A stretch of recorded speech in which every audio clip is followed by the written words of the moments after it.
Welcome to the We Are VIP podcast. Each week, your host, Casey Hasten, Director of Recruiting at VIP, will bring you valuable insights from thought leaders, introduce you to incredible companies, and bring you tips for landing your dream job from our team of executive recruiters at VIP. And now, Casey Hasten. Welcome to the We Are VIP podcast, a podcast devoted to adding value to your career or candidate search, brought to you by VIP. I'm your host, Casey Hasten. I'm an executive recruiter, director of recruiting with VIP, and your all-around hiring guru. And I know I say this every week, but I have found an amazing guest today, and I cannot wait to introduce you to her. So today on the show, I'd like to welcome Lago, best-selling author of True Grit and Grace, keynote speaker, and podcaster. Amberly was a successful fitness coach a few years ago when she was involved in an accident that left her with serious injuries to her leg. She realized that resilience was the one thing that got her through both physical and emotional pain and disappointment.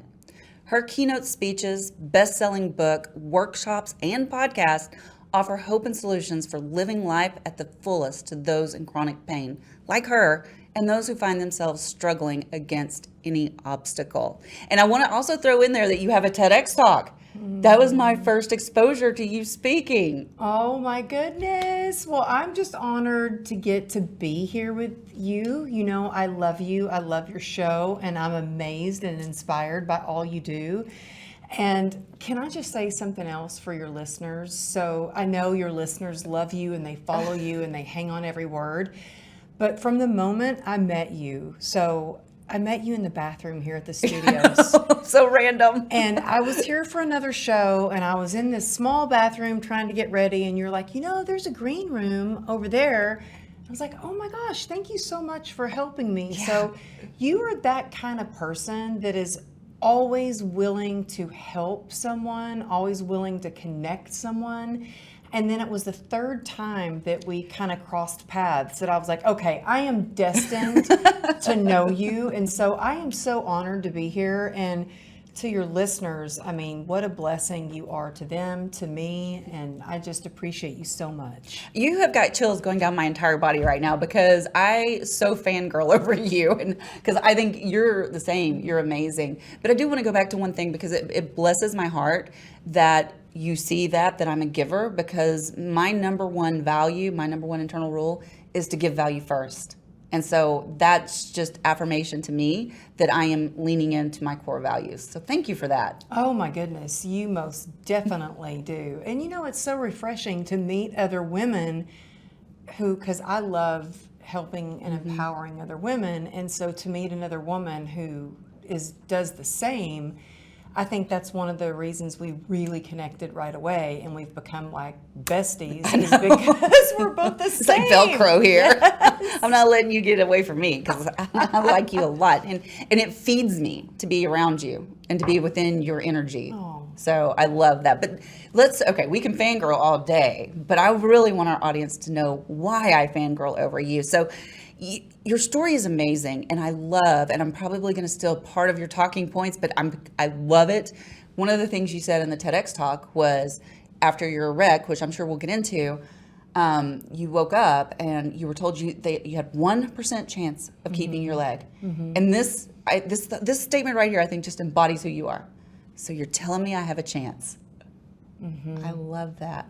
So tell us your story. What happened? Where did you get to that point where you had a chance? Well, you know, I think it's so important. I mean, we all go through struggles. We all have pain. We all have challenges. We all have obstacles. And I think it's so important what we focus on. Mm. And, you know, I had the dream life. I was living the California dream. I was like, okay, life is good. I've worked so hard and I'm finally living the California dream. And I was sponsored by Nike, had this huge fitness business. I had trainers that, you know, worked alongside me that I employed, and in the blink of an eye, it was all swept away. Like the rug was pulled out from underneath me when I was coming home from work on my Harley, and I got T-boned by an SUV. And I was thrown 30 feet, sliding across the asphalt. When I finally, came to a stop, I looked down at my leg, and at that moment, I had no idea just how serious it was. My first thought was, oh, well, this can't be good. I might have to train clients on crutches for a while. I had no idea that it was going to change the rest of my life. Well, rushed to the hospital, put in induced coma, and when I woke up, they said I had that 1% chance. And that's all I focused on. And that's what got me through 34 surgeries and months in the hospital. But then I thought it was going to get better. Like, you just go through hard times, it's going to get better, it's going to get easier. And I was diagnosed with a nerve disease called complex regional pain syndrome. And actually, that has been the hardest struggle, because yes, it's hard getting through surgery after surgery, but to live a life knowing that you will constantly be in pain is where I have learned my biggest lessons and still continue to learn. And so if there's anything I can share today with your amazing listeners on how I get through those moments, is what my intention is, like how to get through those tough times, how to have that resilience. Yeah, so tell us about that. Tell us about what resilience is to you and how you've used that to get through some of the hardest moments, because you've had some really tough moments. Well, and I'm not trying to paint it as some easy or pretty picture, or it's still hard. Sometimes it's really hard. And to be completely transparent with you, I mean, my husband and I were in an argument last night, because it's like this grit and this grace, because I push and I love, there's not many things I'm good at, but I Disagree. Disagree. I mean, I can say I'm really good at the grit. Like, I love to work hard, especially if it's something that I love and I believe in. And I think that having a purpose is what helps us get through painful times. But then sometimes we can cross that threshold and we can take on too much or be doing too much. And that's when, like, the argument with my husband came up last night of, like, when is enough enough? Like, you've got to slow down. And basically, you've got to give yourself grace. And so through this whole time, I think something that I remember that has helped me the most is one night I was sitting at the dinner table and I was exhausted. You know, you could see the pain coming up through my eyes. I had my leg up on the table, my daughter's homework papers scattered, and to-go boxes of food. And my husband could see how tired I was. And he's like, you know what? You really need to pace yourself. And I was just like, I am pacing. Like, it kind of pissed me off. I was like, I am pacing myself, you know? Right. And I started writing down everything that I do to pace myself. And I thought, okay, pace, okay. Perspective, acceptance, community, endurance, and rest. I added that last one on for rest. And the reason I have these things is because perspective, throughout the day, all the time, first thing when I wake up, I have to shift my perspective. And I have to be like, because I wake up and I'm like, oh, I'm hurting, I'm old, how am I going to get through this? Like, all the things my inner critic says. But if I can be in gratitude and I can say, I am so grateful I'm alive, I'm so grateful that I can get out of bed because I was stuck in the hospital bed for so long, then I can shift my perspective and I can change my day. You can change your entire life with a simple shift in perspective. Acceptance was the hardest thing for me. I did not want to accept that I had this incurable disease. And I think that when we take a good, hard look at our life is when we can really start to see what we're doing wrong or right, what we need to do. Community, I mean, you're incredible about creating community. You are the queen connector.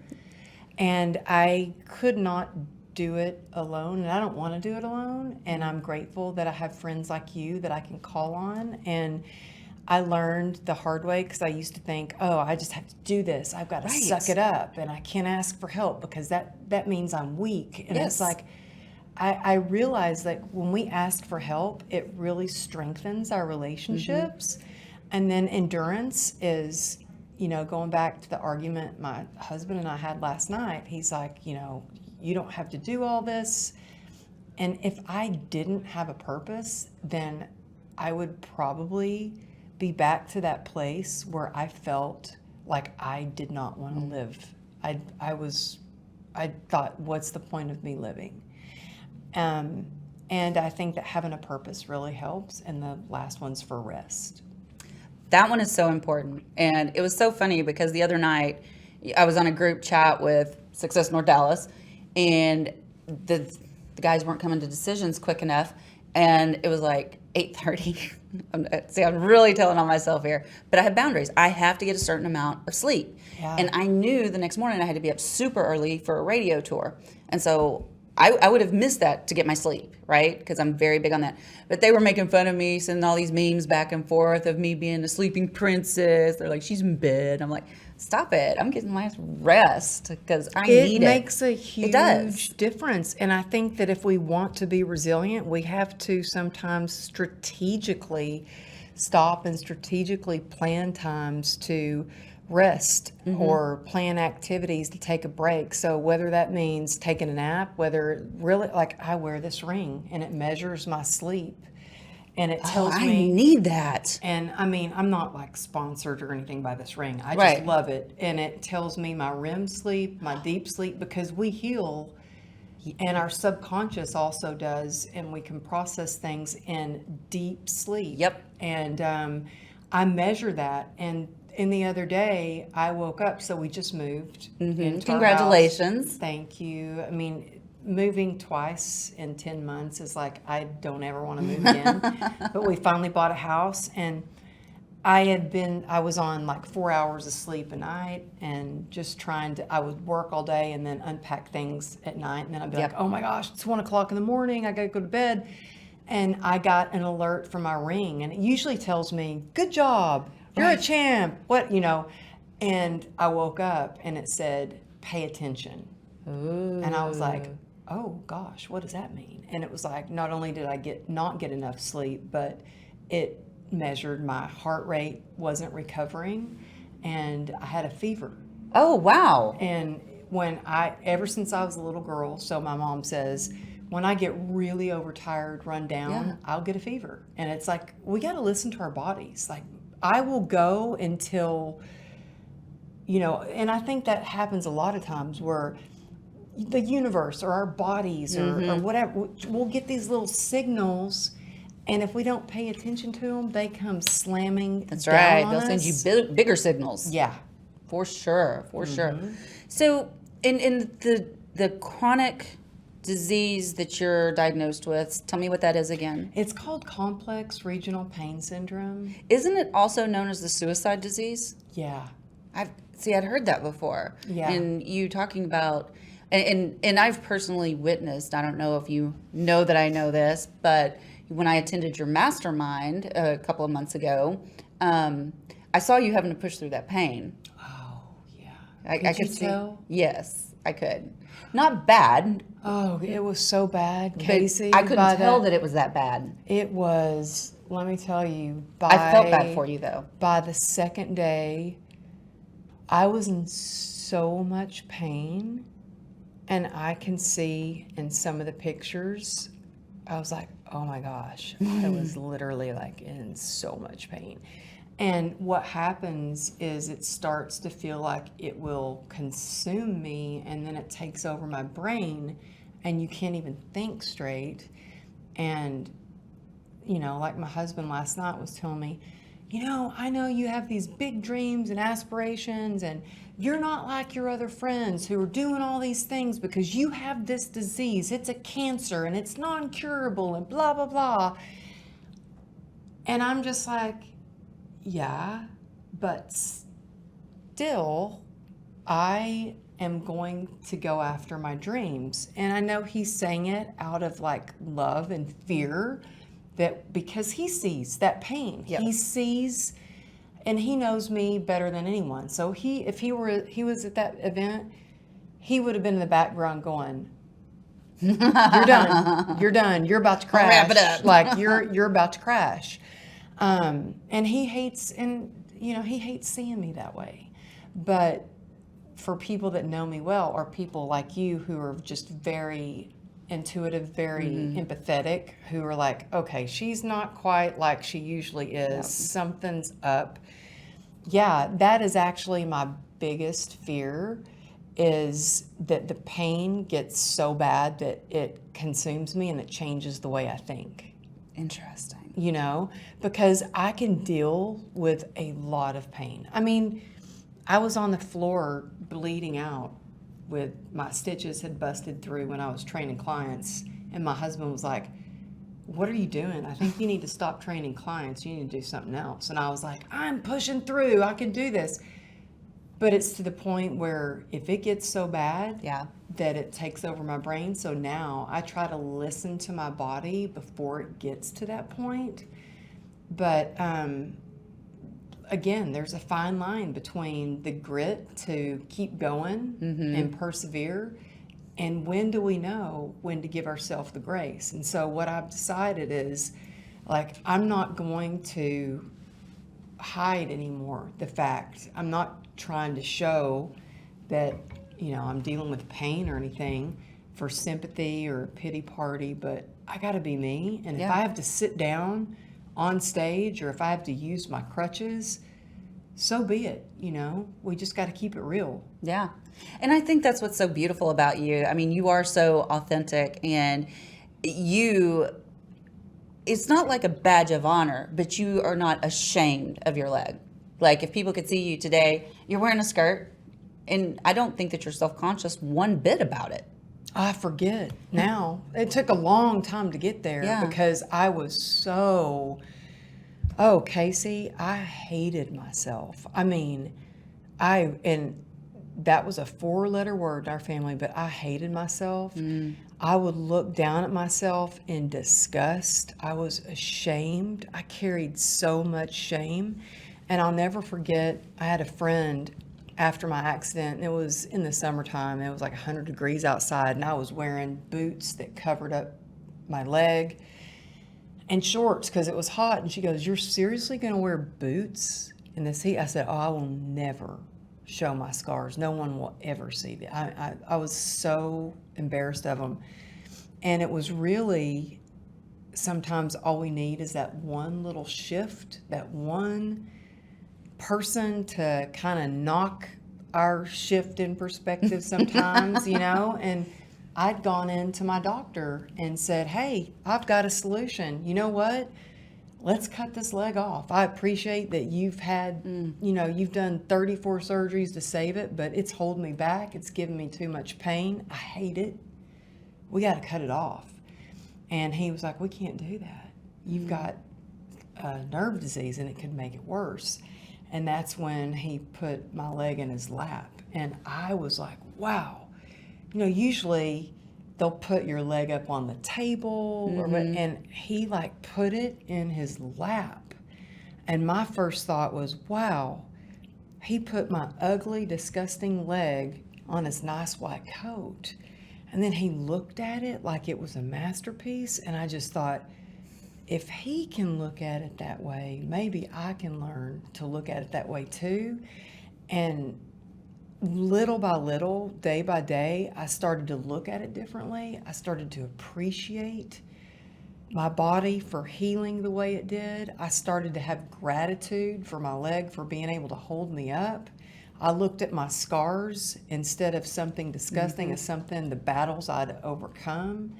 And I learned to love and appreciate and laugh too, because let me tell you, there's some people that see my leg and they're like, "Oh my God, what happened to you?"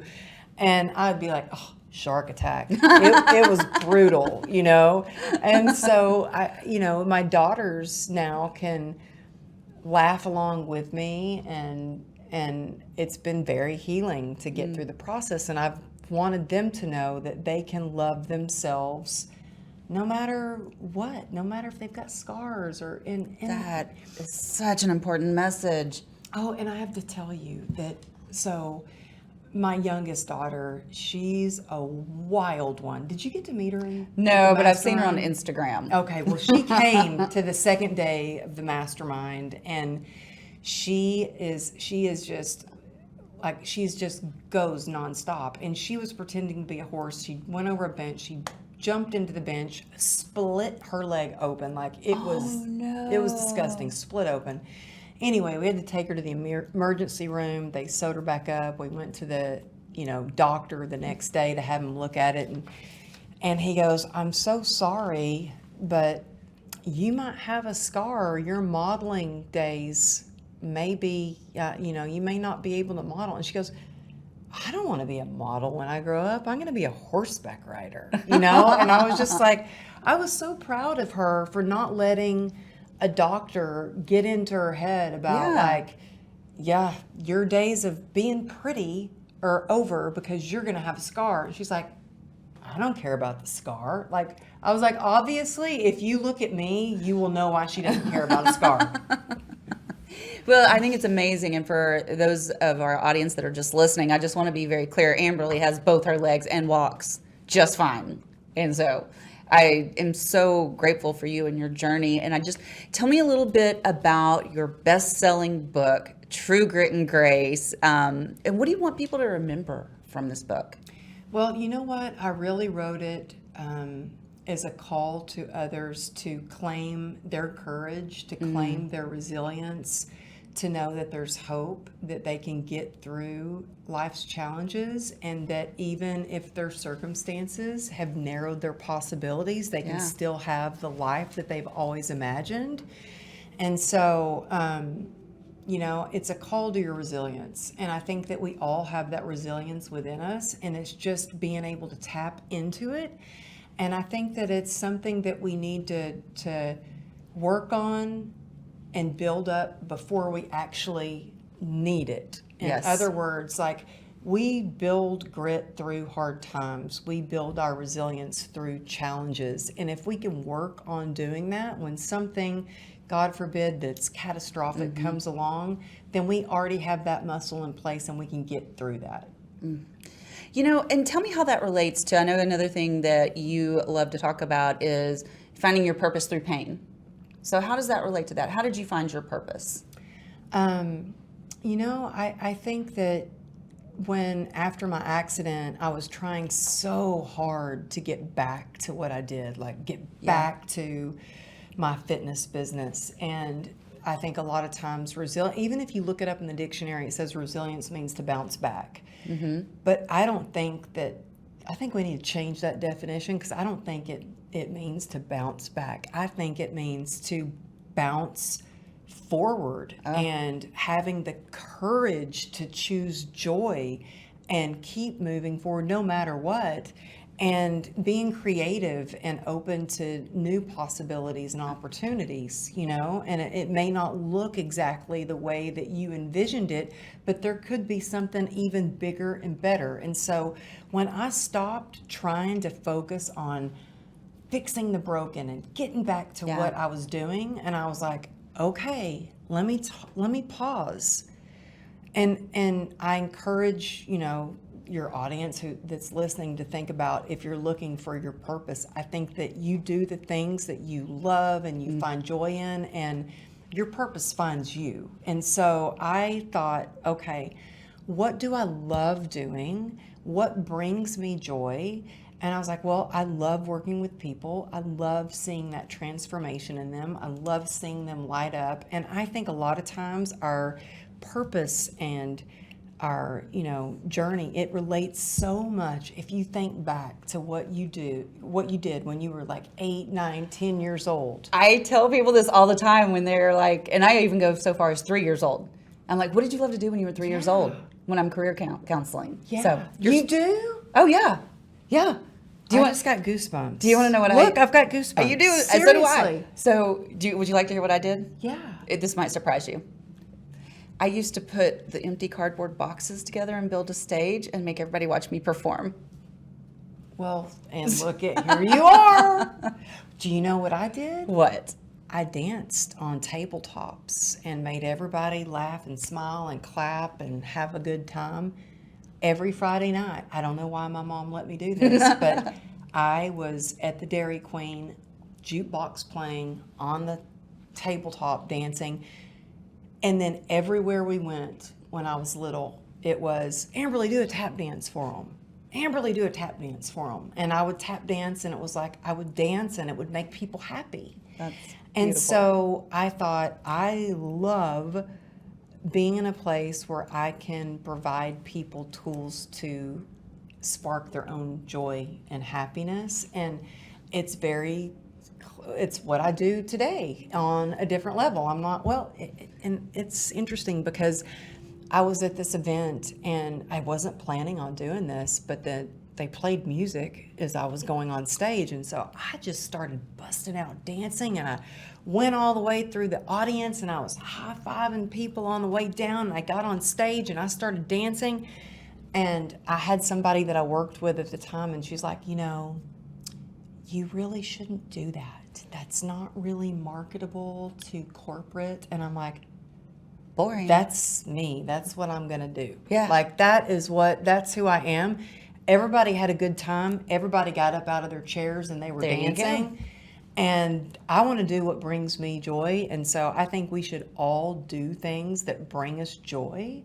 Yeah, there's going to be hard times. It's not always easy. Like, you don't see the stress before I got up on stage to do that. Or you doing push-ups before you got Yes, right. And I was like freaking out at Success North Dallas because I was about to get up and speak, and I was like, I always do push-ups before I speak. I can't do push-ups. I'm sitting in the front. Did you know that? Like, I always do I push-ups. thought you went in the room behind us before the meeting started and did push-ups. Oh, I did push-ups that morning, but I like to do push-ups like right before before. I Yeah. go on. I'm like busting them out. It just makes, and I was sitting there going, okay, I can't do push-ups. Okay, what am I going to do? Breathe. That's awesome. Okay, so one of my last questions for you. What is one piece of advice that you would give to someone that you've learned over the years that was given to you? A piece of advice, I think the thing that I've learned and I'm still learning and trusting is to listen to your gut. So by that I mean, I was sexually abused as a young girl by my stepfather, and when you trust an authoritative figure or someone that you love and respect, and they tell you that something's right, but it's not right, and they tell you you're wrong, this is right, it teaches you not to trust your own gut. And so it took a long time for me to trust my gut and listen to my intuition. And our heads will tell us stuff, our hearts might say something, but our guts never lie. You can feel energy. It's like when I'm around you, I instantly feel good. I love you and I feel your energy, and I know like we are like soul sisters. And it's like my gut is telling me you're a safe place. I can trust you. Do you know what I mean? I know exactly what you mean. And then I have to trust when something doesn't feel right. Like, it doesn't feel right. You got to listen to that. Yep. And so many times I've made the mistake of not listening to that and listening to the person who's saying, no, this is right. This is what we're going to do for you. This is what we're going to offer. And your gut never lies. It never fails you. Never. It's always right on. So if that might be so simple and so like not very, it's just, No. it's like, it's the one thing that I've learned that's been a lifesaver for me. And I have to tell you something. I think that message was meant for me today. So Really? I do, and I'll tell you why later. Okay. So, all right, we have to get to our VIP questions. Okay, let's do this. Okay. So if you were chosen to be one of the first colonists on Mars, what 3 things or people would you take with you? The 3 things or people, I would definitely take my daughter Ruby with me. Can I bring 2? Is that 2 things? My daughters Ruby and Savannah, because Ruby is like so much fun and very creative and thinks out of the box. And my daughter, Savannah, is a genius. She's going to Yale. She's going to medical Wow, school. congratulations. Thank you. She's amazing. She's the brains of the family. And so if there was anything wrong medically, she could figure it out. There you go. And then I guess I would bring my husband. Even though y'all fought last night. Even though we got in a fight last night, I would bring him because you know what? We made up and I love him. You know, he's always my first call. Like, you know, when you have who's your first call? He's my first call, and so I would bring him. That's amazing. That's amazing. What is one thing you do each morning to set your day up for success? I do not grab my phone Good and look at it. for you. I want to, don't Yeah. get me wrong. Like, I so want to grab Instagram or TikTok and go, how many views did that video get? Then it screws me up for the rest of the day. And so I have this morning ritual where I read from a few books. I do a short meditation. I'm not great at meditation. I even do guided meditations, short. I set my intentions. I have a gratitude practice. And so I have a group of friends. We call ourselves the God Squad, and we text each other 10 things that we're grateful for. And we even use an app now. At first, it was like we were just texting each other. Now we found an app, and we can write it in the app, and we just send it to each other. And a non-negotiable for me is moving my body. When I don't work out, I start to, depression runs in my family, and I was depressed before.